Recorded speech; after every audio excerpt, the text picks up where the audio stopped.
이번에는 연합뉴스가 또 다른 특종을 했습니다. 바로 이 김봉현 전 스타 모빌리티 회장, 라임 사태의 몸통이라고 지목되는 이 김봉현 전 회장이 옥중 편지에서 밝힌 윤석열 총장에 대한 내용이 사실과 다를 가능성이 높아졌습니다. 점점 더 추미애 법무부 장관은 코너에 몰리고 있다는 생각이 듭니다. 자, A 변호사, 지금 이 1,000만원짜리 검사 3명 술접대의 의혹 중심에는 A 변호사가 나옵니다. 김봉현 전 회장은 A 변호사가 이 3명의 현직 검사를 룸사롱으로 불러서 함께 술을 마셨다고 했습니다. 그리고 A 변호사가 김봉현에게 윤석열 총장의 지시인 것처럼 이야기하면서 친분을 과시하면서 강기정을 잡게 해주면 보석을 해주겠다, 이렇게 회유했다고 주장을 했습니다. 그러니까 윤석열 검찰총장을 등에 업고 강기정을 잡게 해주면 윤석열 총장에게 보고해 보석 재판을 받도록 해주겠다는 취지로 폭로를 했습니다. 그러나 A 변호사는 물론 펄쩍 듭니다. 그런 이야기 한 적이 없다고 합니다. 자, 그렇다면 김봉현 전 회장의 말은 어디까지가 진실일까요? 지금 추미애 법무부 장관이 윤석열 검찰총장으로 하여금 라임 수사에서 손을 떼도록 수사 지휘권을 박탈한 것은 모두가 김봉현의 일방적인 주장에 바탕하고 있습니다.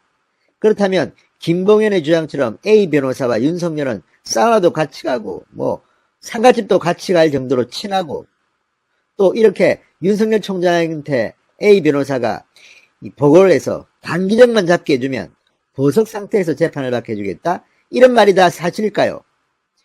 자, 이 말이 거짓일 가능성이 대단히 높다는 연합뉴스의 보도가 나왔습니다. 연합뉴스의 보도를 보면 고개가 끄덕여집니다. 김봉현 전 회장은 검사들에 대해서 그렇게 잘 알지 못하면서 순간을 모면하기 위해서 이렇게 거짓말을 한 게 아닌가 싶습니다. 그리고 그 거짓말을 듣고 요거 참 우리한테 유리하겠다, 이래서 추미애 장관이 덥석 물어버린 것은 아닌가, 이런 의혹을 갖게 됩니다. 왜냐? A 변호사, 문제의 A 변호사, 검사 출신입니다. 이 A 변호사는 윤석열 총장과는 상당히 껄끄러웠던 관계라는 연합뉴스의 보도가 나왔기 때문입니다. 이 내용을 보면 윤석열과 A 변호사는 갈등 관계에 있었던 사람입니다. 그런데 어떻게 A 변호사가 윤석열에 대해서 이렇게 이야기할까요?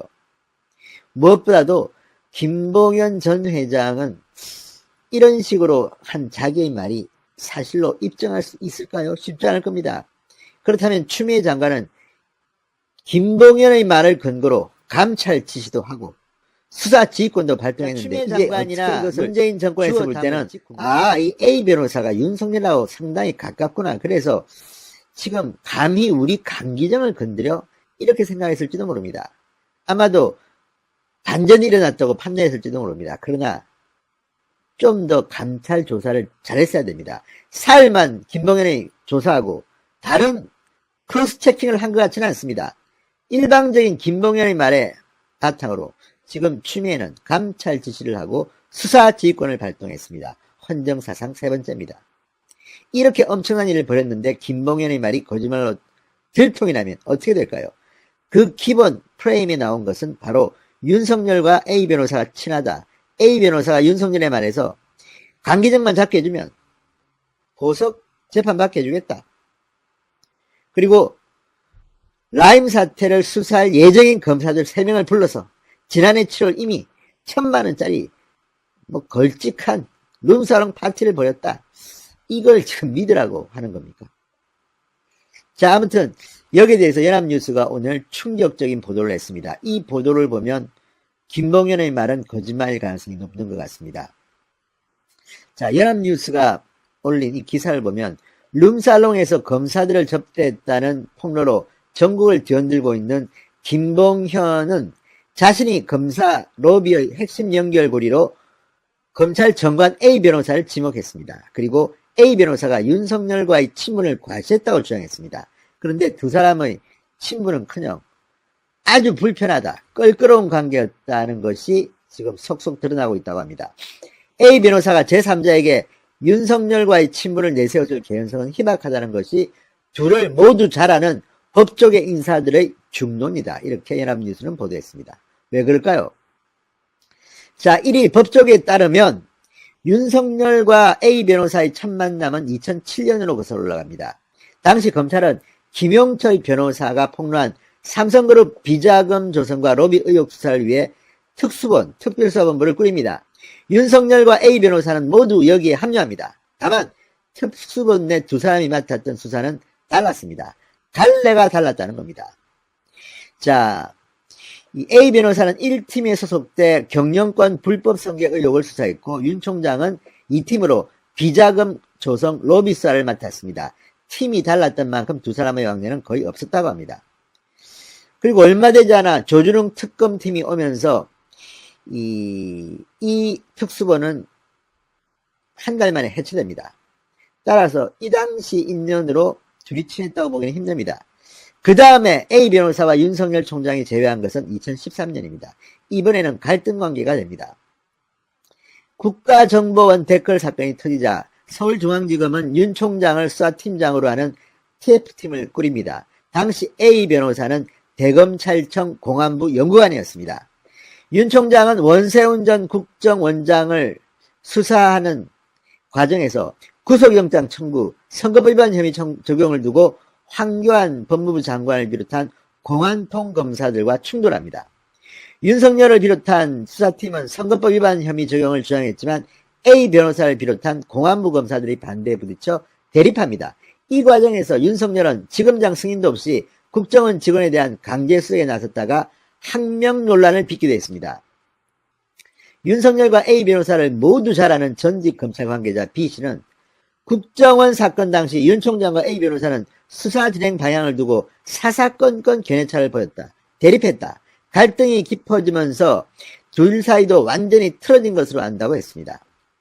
두 사람의 관계를 물과 기름 같은 사이로 표현하면서 친하지 않은 정도가 아니라 껄끄러운 관계라고 말했습니다.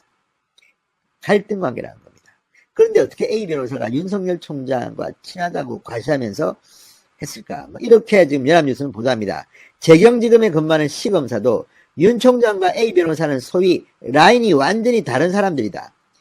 김봉현의 옥중 입장문을 보고 의아한 생각이 들었다고 말했습니다. 자, 2017년 국정원 댓글 사건 수사 은폐 혐의로 수사를 받던 중 극단적 선택을 한 고 변창훈 검사와 A 변호사가 각별했다고 합니다. 그래서 윤석열 총장과 A 변호사는 결코 가까울 수 없다는 견해도 있습니다. 자, 변 검사가 순질 당시 윤석열은 서울중앙지검장으로 국정원 사건 수사를 지휘했습니다. 윤 총장과 A 변호사 모두와 일한 경험이 있는 전 검찰 관계자 D씨는 A 변호사와 변 검사는 어린 시절부터 알고 지내던 고향 친구였다. 변 검사가 극단적 선택을 한 이후 윤 총장에 대한 A 변호사의 감정은 더욱 안 좋아졌다고 말했습니다. 자, A 변호사 역시 자신이 윤 총장과 친분을 과시했다. 검사 술 접대 자리에 있었다는 김봉현의 주장을 일관되게 부인하고 있습니다. 자, 하나 둘 진실이 드러나고 있는 것 같습니다. 물론 예단은 건물입니다. 수사가 진행 중이고 법원 판단이 나기도 아직 멀었습니다. 그런데 정말 김봉현이 말한 것처럼 이렇게 윤석열 총장을 팔아서 A 변호사가 강기정을 잡으면 말 잘해주겠다. 이게 사실일까요? 그리고 정말 지난해 7월 현직 검사 3명. 자, 이번 주말 조국 전 장관의 아들 병역 문제가 도마 위에 올랐습니다. 서민 교수가 조국 전 장관의 그동안의 고소 고발을 거론하면서 이제 올해 2달 남았습니다. 그렇기 때문에 조국 아들의 입대도 2달 남았다. 이런 글을 올렸습니다. 자, 그러자 조국 전 장관 지금 대학원 다니기 때문에 입영을 연기했다. 대학원을 나오면 간다. 이런 식의 답변을 드디어 했습니다. 그러나 그 과정에서 나경원 전 의원까지 등장했습니다. 우리 아들 곧 군대 간다. 이런 글을 올리면서 조국 전 장관을 압박했습니다. 그러나 조국 전 장관은 결과적으로는 국회 인사청문회에 했던 약속을 지킬 것 같지는 않습니다. 조국 전 장관은 인사청문회에 나와서 2020년까지 아들이 군대를 간다고 했습니다. 그런데 오늘이 며칠입니까? 11월 1일 아닙니까? 올해 2달 남았습니다. 2달 동안 군대 가겠습니까? 안 갑니다. 자, 이렇게 말을 바꾸는 조국. 자, 그러면서도 조국은 다른 사람이 자기 자녀와 관련돼서 혹시라도 사실과 다른 말을 하면 바로 고소해버립니다. 이걸 서민 교수가 찍은 겁니다. 자, 어쨌든 조국 아들, 아버지 때문에 군대에 빨리 가게 생겼는지도 모르겠습니다. 조국 흑서의 공동저자이며 문재인 정권의 비판적인 발언을 해온 서민 당국대 의대 교수가 조국 전 장관에게 일격을 날렸습니다. 조국 전 장관 아들의 입대가 2달 남았다며 압박을 가했습니다. 2달 남았습니다. 자, 서민 교수는 31일 자신의 페이스북에 조국 전 장관님 2달 남았네요 라는 제목의 글을 올렸습니다. 조국 전 장관은 거짓말을 싫어한다. 특히 자녀와 관련한 거짓말은 끔찍히 싫어하셔서 따박따박 고소를 한다 이렇게 말했습니다. 근데 작년에 조국님이 했던 아들 입대 얘기 말이다. 남은 2달간 입대를 안 시키면 이게 또 허위사실 유포가 돼버린다 이렇게 꼬집었습니다. 자, 지난해 8월 조국 전 장관 아들의 이중국적 논란에 대해서 2015년부터 입대를 5번이나 연기한 사실이 밝혀졌습니다. 아들이 이중국적자입니다. 그리고 2015년부터 입대를 5번이나 연기했습니다. 그러자 이렇게 말했습니다. 내년에 입대할 예정이다. 내년은 2020년을 말합니다. 지난해 인사청문회입니다. 자, 어쨌든 내년에 2020년에 입대를 할 예정이다 이러면서 논란을 일축했습니다. 그렇다면 올해가 2020년 아닙니까? 2달 남았습니다. 입대해야 되는 거 아닙니까? 자, 어쨌든 지난해 8월 조국 전 장관 아들의 이중국적 논란과 함께 입대 회피, 입대 기피, 입대 연기 논란이 일었습니다. 그러자 5번이나 연기했는데 2020년 내년에는 입대한다고 말했습니다. 공개적으로 한 말입니다. 그런데 2달 남았습니다. 자, 서민 교수는 거짓말을 질색하신 분인 만큼 남은 기간 어떻게든 군대를 보내든지 아니면 조국님이 자기 스스로를 고소할 수밖에 없겠다. 김담국 의원님 좀 도와주시라. 설마 조국님을 거짓말쟁이로 만들 건 아니지? 이렇게 말했습니다. 그러니까 조국 전 장관이, 조국 교수가 자기가 했던 말입니다. 그러니까 자기 아들이 올해 군대 간다고 했는데 안 갔으니까 조국이 조국을 고소해야 되는 거 아니냐 이렇게 비꼬은 겁니다. 자, 이처럼 조국 전 장관 참으로 자기 자녀와 관련해서 사실과 다른 말을 하면 고소했습니다. 따박따박 고소했습니다. 그런데 거짓말을 질색인 조국 전 장관이 아들 군대 보내든지 아니면 조국 스스로를 고발할 수밖에 없다. 고소할 수밖에 없다. 이렇게 말한 겁니다. 상당히 조국 전 장관은 아프겠습니다. 자, 그러자 조국 전 장관은 이런 글을 또 올렸습니다. 난데없이 제 아들 군 입대 여부를 꺼내는 사람들이 있다. 현재 대학원 재학 중이며 졸업 후 입대한다. 이렇게 적었습니다. 자, 조국의 아들은 2018년 연세대 대학원 정치외교학과 석사과정에 입학했습니다. 자, 그런데 지금 조국 전 장관 말 들어보면 대학원 재학 중이며 졸업 후에 입대한다는데 졸업을 안 하고 계속 연기하면 어떻게 됩니까? 분명히 조국 전 장관은 2020년에 아들이 군대 간다고 했습니다. 어긴 거 아닙니까? 어떻게든. 자, 이런 걸 보면 이 조국 전 장관이 그때는 상황을 모면하기 위해서 그렇게 말한 게 아닌가 싶습니다. 자, 조국 전 장관의 아들, 1996년 미국에서 태어났습니다. 한국과 미국 이중 국적자입니다. 2015년 5월 신체 등급 3급 판정을 받아 현역병 입영 대상이 됐고 5차례에 걸쳐 입영을 연기한 상태입니다. 2018년 3월 국내 대학원 진학을 이유로 입영을 또 연기했습니다. 자, 조 전 장관은 후보자 신분이던 지난해 8월 아들의 군 입대 여부에 대해서 둘째가 이중국적 신분이기는 하지만 내년에 분명히 군대에 갈 것이다. 학업을 병행하는 과정에서 신청이 조금 늦었을 뿐이라고 말했습니다. 분명히 내년에 군대에 갈 거라고 했습니다. 분명히 갈 거라고 했습니다. 그런데 2달 남았는데 안 가면 이거는 거짓말 아닙니까? 또 대학원에 재학 중이기 때문에 대학원을 졸업한 뒤에 간답니다. 언제 졸업합니까? 그런데 또 졸업하면 가기는 갑니까? 박사과정 들어가는 거 아닙니까? 아무튼 조국 전 장관은 자신의 아들 문제, 딸 문제에 대해서 거짓말을 한 것 같습니다. 많이 한 것 같습니다. 이것은 재판 결과에 따라 드러날 겁니다. 아직까지 무죄 추정 원칙이 있으니까 재판이 끝날 때까지는 지켜보겠습니다만, 지금 조국 전 장관과 조국의 부인은 자녀의 가짜 인턴 증명서 등으로 해서 지금 재판을 받고 있습니다.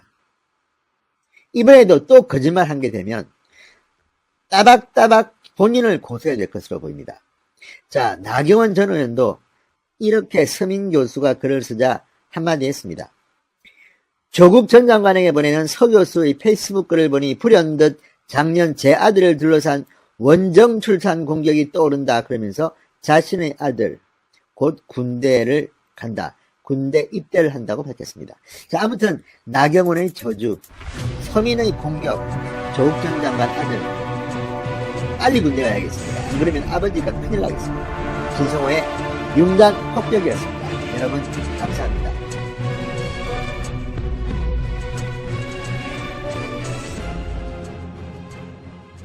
한국이던 시기입니다.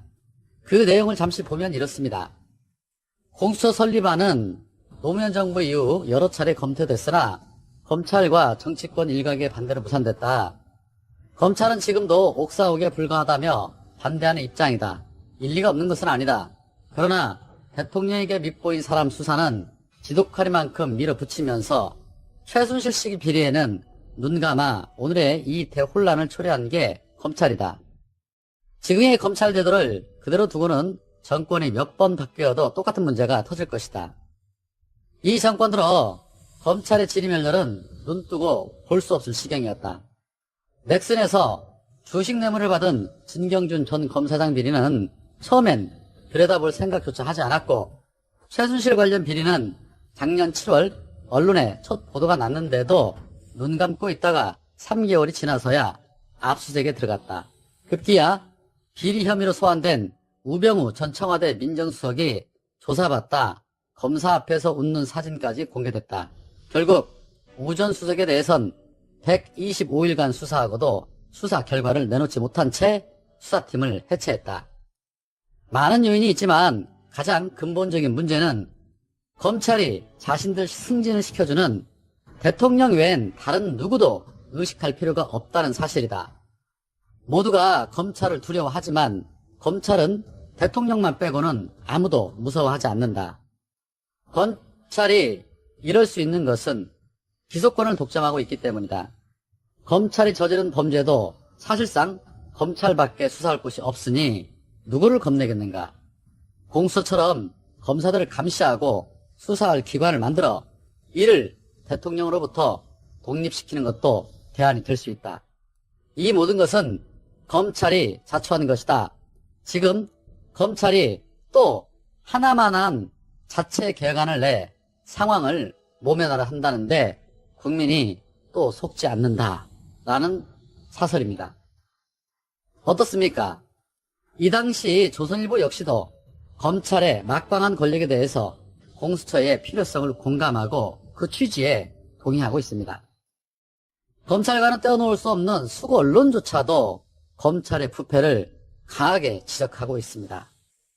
더 말할 필요도 없는 것이죠. 얼마 전 국정감사에서 윤석열이 건방진 포즈로 이런 얘기를 냈습니다. 대통령께서 끝까지 소임을 다하라는 메신저를 주셨다라고 했습니다. 그 소리는 자신은 그 누가 뭐라 해도 대통령의 말만 듣겠다라는 소리였습니다. 조선일보가 이미 정확하게 지적을 하고 있었던 겁니다. 자, 그런데 조국 전 장관님은 이 사설에 대해서 이렇게 말씀을 하셨습니다. 위 사설 내용 중 하나 바뀐 점은 현재 검찰은 대통령도 의식하지 않는다는 점이다. 검찰은 문재인 대통령도 잠재적 피의자로 보고 있으며 과거 노무현 대통령 사건처럼 수사의 칼날을 겨눌 기회와 건수를 찾고 있다. 누차 강조했지만 작년 하반기 청와대를 압수수색하면서까지 벌인 울산 사건의 공소장에 대통령이라는 단어를 35회 넣은 이유와 의도를 주목해야 한다라고 말씀을 하셨습니다. 그렇습니다. 정확합니다. 윤석열은요, 기존의 검찰총장들하고는 차원이 다릅니다. 자, 그렇다면 윤석열을 끌어내리는 방법은 두 가지입니다. 첫 번째는 추미애 장관이 감찰을 통해 그 위법성을 밝혀내고 회의만을 제출하고 사법 처리하는 방법, 그리고 대통령께서 즉시 결단하시는 방법인데 아마도 후자는 힘들 것으로 보이고 추미애 장관님에게 모든 짐을 맡기는 수밖에는 없을 듯합니다. 최근 윤석열이 자신이 처한 현 상황을 마치 비웃기라도 하듯이 전국의 지검과 고검 등을 돌면서 조직 따지기에 나섰다는 평가가 나오고 있습니다. 사실 이런 행동 자체가 벌써 추미애 장관에게 항명을 하고 있는 겁니다. 늘 그래왔듯이 자기 조직은 나와 동일체라는 것을 과시하면서 해볼 테면 해봐라 라는 무언의 항명을 하고 있는 겁니다. 그래서 속히 감찰을 마무리하고 끌어내리고 공수처 출범하자마자 1호 대상으로 수사하고 학교를 보내야 하는 겁니다. 요 며칠 되지도 않는 검사들이 너도나도 커밍아웃 타령하면서 주제 파악을 못하고 까불고들 계시는데 본인들 조직이 과거에 해왔던 죗값이 얼마나 큰 것인지 알고나 떠드는 것인지 모르겠습니다. 오늘 어느 분이 이런 말씀을 하셨습니다. 검찰은 이명박근혜가 대통령이 되어서는 안 되는 사람들임을 알고 있었다. 그들이 죄가 많을수록 검찰은 더 지들 기득권을 활개치고 누릴 수 있기 때문이다. 검찰은 그들의 캐비넷에 언제고 쓸 수 있는 파일을 수북하게 갖고 있을 것이다. 검찰이 조국 추미애와 문재인 대통령을 지지하는 여당에 반기를 드는 것은 그들이 기득권을 잃을까 두렵기 때문이다 라고 글을 쓰셨는데 맞습니다. 저들이 부패한 권력을 좋아하는 이유는 바로 저런 것들이죠. 자, 이에 대해서 김정란 시인도 이런 말씀을 해주셨습니다. 검퀴벌레들은 부패한 권력자들을 좋아한다. 왜냐하면 그들의 약점을 잡고 그것을 이용해 자기들 이익을 극대화할 수 있기 때문이다. 그래야 쿨하게 해 드실 수 있기 때문이다. 바퀴벌레가 음습한 곳만 찾아다니는 것과 윤서방파 검사들이 양식에 햇빛이 내리쬐기 시작하자 아우성을 쳐대는 이치는 똑같다. 그들은 부패한 권력자의 휘하에서나 쿨하게 지낼 수 있다. 이제 그들을 햇빛으로 끌어낼 일만 남았다. 손댈 필요도 없다. 그들은 햇빛이 쏟아지면 자멸한다.